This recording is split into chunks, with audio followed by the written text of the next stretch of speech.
At some point in my life, I'm gonna stop having technical difficulties, but doesn't seem like it's gonna be today.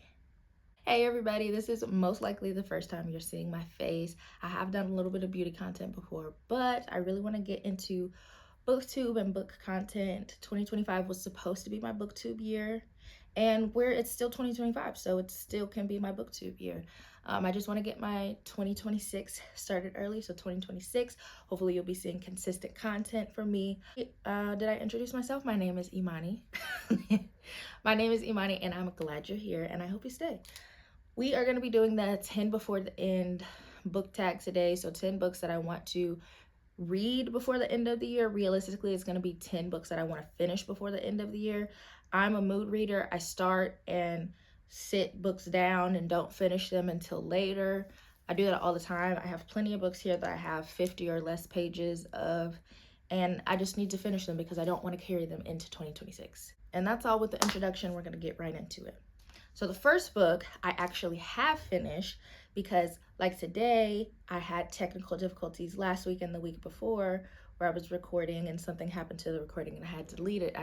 I have filmed this video so many times, but I'm resilient. I shall not be moved. Anyway, the first book that I finished is I Shall Not Be Moved by Maya Angelou. This is a poetry collection, very small, very short. I started this months ago and just never finished it because I'm not that big into poetry. But I did finally finish it, and I'm really glad that I expanded my palette and read this. I'm also glad that it was very short, so it wasn't hard to get through. I just had to sit down and read it. My favorite poem in here was, so the title, I Shall Not Be Moved, is from the poem Our Grandmothers, and that was my favorite poem out of here. Let me just read a little bit to you. I'm just gonna read you some of my favorite lines. This is from Our Grandmothers. This is the last little paragraph stanza of the poem Our Grandmothers, and it says, however I am perceived and deceived, however my ignorance and conceits, lay aside your fears that I will be undone, for I shall not be moved. Okay, you're not gonna see me fail, basically, is what she's saying. Another thing she said, but my description cannot fit your tongue, for I have a certain way of being in this world, and I shall not be moved. You can't even fix your mouth to say my name. You can't even fix your mouth to describe me. Why would I listen to you? Why would I pay you any mind? My description cannot fit your tongue. Anyway, I shall not be moved. That sounds like a Bible. Like that sounds like scripture. Reading this did make me understand why people like poetry, because it gives you those lines, it gives you those stanzas. It's like, wow, that's really powerful. That is really powerful. It's kind of musical, and it gives you something like that sticks to your brain, and I like that. So I already finished this one, 1 out of 10. The next one, Can't Get Enough by Kennedy Ryan. If you don't know who Kennedy Ryan is, you need to know, and now you do know. This is a romance trilogy kind of, but you really don't have to read them in order. You really don't even have to read all 3 of them because they can each stand alone. The second book in this series was my favorite book of last year. So I have high expectations, but I also know that I'm not going to be let down. A lot of people, I've been seeing that they haven't loved this one as much as the other 2, but I'm at least 100 pages in, and I like it. But anyway, this book is about Hendrix. She is the rich auntie of the group. She doesn't have kids. She doesn't want kids. She's rich. She's thick. She's a boss lady. Kennedy Ryan does a really good job of writing romance novels, but it's intertwined with very much real life stories. We are following Hendrix in her romance, but you're also getting a look into her journey with her mom who has dementia, and her having to take care of her mom and how much that affects her and everything. And like I said, Kennedy Ryan is really good at writing romance, and you get to laugh, you get to fall in love with the characters, but you also get a realistic view of what it's like to be in a relationship and deal with real life. Like, you don't get in a relationship and everything else that you're dealing with just goes away. So this one, the situation that she's dealing with is her mom and dementia. And the other 2 books, in the first book, She talks a lot about postpartum depression, a really important conversation, and I highly, highly recommend. In the second book, um, Soledad is Soledad is a newly single mom trying to figure out how to provide for her kids, and also the romance that comes along with that. But anyway, that's what this book is. I'm probably like 100 pages in, and I'm really liking it so far. I've seen that a lot of people haven't loved this one as much as the other ones. I think they expected more of Hendrix. She has a very like extroverted, take control of the room type of energy in the other books, and she still has that in this book. But I think it's also the difference between like how you talk shit with your friends, because in the other two books she's just a side character, versus her actual inner monologue and the hard things that she's dealing with, and she's actually liking a man. Like in the other book she's flipping him. That is that one. Then we have The Story of a New Name by Elena Ferrante. Again, I have less than 100 pages left in this book. This is the second book in the Neapolitan series. I read the first one earlier. I read the first one earlier this year, which is My Brilliant Friend. I have right here. This is the first one. I am in the second one.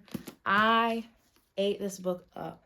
I loved it. I loved it. I loved it. You can see I annotated it to hell. I loved it. This one, and I read this in like probably a week. It did not take me a long time at all. This one, I started this book in July, and I don't know. It was dragging to me. It was a little bit slow. What the series is about. The first one is called My Brilliant Friend.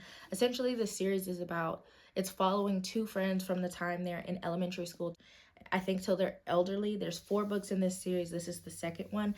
And it's kind of just like coming of age, watching them. They grow up in the same neighborhood. They grow up pretty poor. And so you see like one of them ends up going to college and kind of working her way out of the neighborhood. The other one doesn't. So you kind of just follow them in their life. It's literary fiction.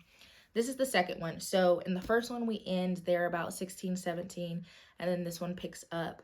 And there's a character in here that a large portion of the book has to do with, Nino, and I just wasn't interested. I sat next to this lady on the plane, and she saw me reading this, and she was saying, you know, I love this series, and I told her I loved the first one. I was obsessed with it, and then this one is just taking me so long to finish. And she was like, yeah, it's too much Nino in my opinion. And once she said that, I was like, yeah, I agree. He was just in the book so much, and I really didn't care. He really wasn't interesting, and I just feel like it just dragged. I feel like that part of the book just dragged. But a couple weeks ago, I picked this back up, and Elena Ferrante's writing, the reason why I fell in love with this book, her writing is so beautiful. It is so profound, but it's also very simple. She doesn't use like huge words. It's very simple to understand.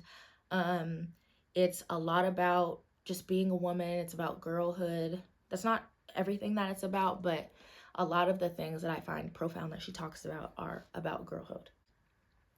I picked it back up, and I fell back in love with her writing, and I'm not having any issues with it anymore. But that's why it's taking me so long to finish, because I just felt like a large portion of the book dragged. The next book is Betty by Tiffany McDaniel. I actually started this book in 2024. I was reading it on audio from the library, and they swiped it. So I got it from the library again, and this book is so devastating. This book is so sad. It's so sad. There's no joy in this book. So this book is another coming of age of a little girl. You start following her when she's, I think, like 5-ish, and I'm at the end of this book. I have, again, I have about 50 pages left. So in the last part of the book, she's 17-ish. But you follow her life. She is Native American. She's half Cherokee, and her mom is white. She has 7 or 8 siblings, and she is the darkest out of them. She is, I think, the only one that actually looks like she's Cherokee. And so this is also set in the 1950s. So she gets bullied a lot for that. There's a lot of racism. She gets bullied by her siblings for being so dark, and her mom for being so dark. And she gets bullied at school. It's being racist called bullying. I think it's just probably called being racist. But anyway, so there's a lot of racism in here. There's a lot of trigger warnings for this book. So essentially, we are following this little girl, this little Cherokee girl, from the time she is 5 to about the time that she's 17, 18. And the book is written from her perspective. It's a coming of age story. You follow her and her family. They live in a small rural Appalachian town in Ohio, where there's a lot of racism, there's a lot of sexism, there's a lot of there's a lot of tragic things that happen, a lot of small town tragedy. And you get to see her relationship with her siblings, her relationship with her parents, good or bad. You get to see the closest that she has with her dad, who is Cherokee. She has 7 or 8 siblings. I think she is the only one that actually looks like she's Cherokee. The rest of her siblings look white or almost white, since they're half white and half Cherokee. You see how the family is othered in the town because this white woman married this Cherokee man. You see how the wife's family is not accepting of her children or her husband. They also are very poor. The dad struggles to get work because he is Cherokee, so you see all of the struggles that they go through with that. There is a lot of there's a lot of essay in this book. It's not a lot on page. You don't witness a lot of it. I will say, regardless of, this book is very tragic. It's very sad. There's not a lot of joy in this book. I will say there's a little bit of hope, because the dad is Cherokee, and so the metaphors that he speaks in and the way that he looks at things can be very hopeful and optimistic, but there's not a lot of joy in the book. But I wouldn't say that it's gruesome. You're not reading a lot of on-page tragedy. It's kind of just like hearing about it, and hearing about it through a child's eyes, which is very tragic and hard to read. But the writing is very beautiful. It's very lyrical. It's difficult to read about. It deals with a lot of hard and difficult and tragic topics, but these are things that happen, and these are things that need to be talked about and written about. And I think this author is Cherokee as well. This author, Tiffany McDaniel, the story is closely or loosely based on her mom. It's not like based on a true story, but it's loosely based on a true story. I don't know. But anyway, I have been wanting to get to a book by this author, and I finally did. I like the writing, and I will be reading more books by her. That is Betty. The next book I have is Life Among the Savages by Shirley Jackson. I don't know why I'm struggling to read that so bad. Shirley Jackson is a classic American author. She normally writes fiction. This is a nonfiction account of her as a housewife and as a mom. I am not a housewife or a mom at this time, but I am a nanny, and so a lot of the stories that she's telling are very relatable, and I like how she talks about women in this book. What I will say is that she's a classic author. I think this was published in like 1953 or something, and sometimes when you read classics, the language is very like old and antiquated, and you can tell that you're reading something that's older, but this literally just feels like you're reading somebody's journal. It's not hard. It's very, very easy to read. And I feel like people say that about her fiction too. It's not hard to read at all. I like a lot of the insights that she has about, being a woman, being a wife, being a mom. I'm going to read you a little bit about what she has to say about women.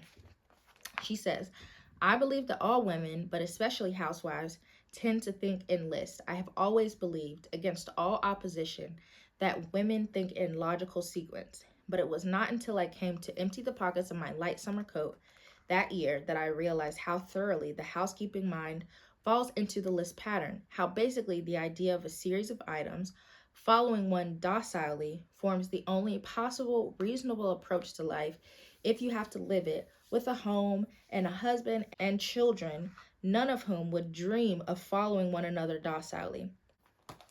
So that's a little bit about, I feel like you can tell that it's kind of just her writing and her journaling, but it's interesting and I like it. Number 6 is Path for Words by Marie Martinez. This is 5-minute language learning activities for children 1 to 3. This book is special because I know the author, and this is exactly what it says: 5-minute language learning activities for children ages 1 to 3. And like I said, I don't have any children, but like it has activities in it, and I am a nanny, so I pencil in the little activities based on how the little angel that I keep is doing with his language. It's very easy to understand. The whole idea is that these are 5-minute activities that working moms can do while you're doing things that you already do, while you're eating, while you're doing bath time, while you're changing diapers, practicing with your baby or your child, and you don't always have time to like make these huge curriculums for your child. She is a speech pathologist and a behavior analyst, so I think these can be used if your child is struggling to talk, or if you just want to help your child communicate, and it has been very interesting to do. 7. We Could Have Been Friends, My Father and I, a Palestinian Memoir by Raja Shehadeh. Again, I have less than 100 pages left in this book. I'm on page 102, and this book is 150 pages. Looking at this reminded me that this is a library book and it needs to be returned. But anyway, this is a memoir. It starts in the I think it starts in like the 1950s or 1960s. And it talks a lot about the history of Palestine and the displacement of Palestinians. Both the writer of this book and his father are human rights lawyers. They are in the depths of this Palestinian struggle, this Palestinian war, this Palestinian genocide that it is now. And in 1985, his father is murdered for political reasons. And so it talks about that, talks about how they disagreed on a lot of things, and him looking back and reading some of his father's work, he realized that they actually did agree on a lot of things. They just weren't seeing eye to eye while he was alive. But if you're looking to learn more about Palestine and the history of where what we are watching happen now started years and years ago, and you want to read a memoir, this is a really good one, and it's really short. That's that one. 8, we have Katabasis. I did get to go to the author event for this book, so this is signed, and it was great. I just watched, I think it was a Jack Edwards video where he was talking about how going to an RF Kuang book event is such a treat, and you just see how smart she is. RF Kuang is my age. I'm 28. She's less than 30, I believe, or around that age. And this is her 6th book, I believe. I have read 2 of her other books. I read The Poppy War and I read Yellowface. My nail just popped off. Yellowface, I wasn't really the biggest fan of, but Poppy War, I really like. Poppy War was like is a fantasy, and it's a trilogy, but I've only read the first one.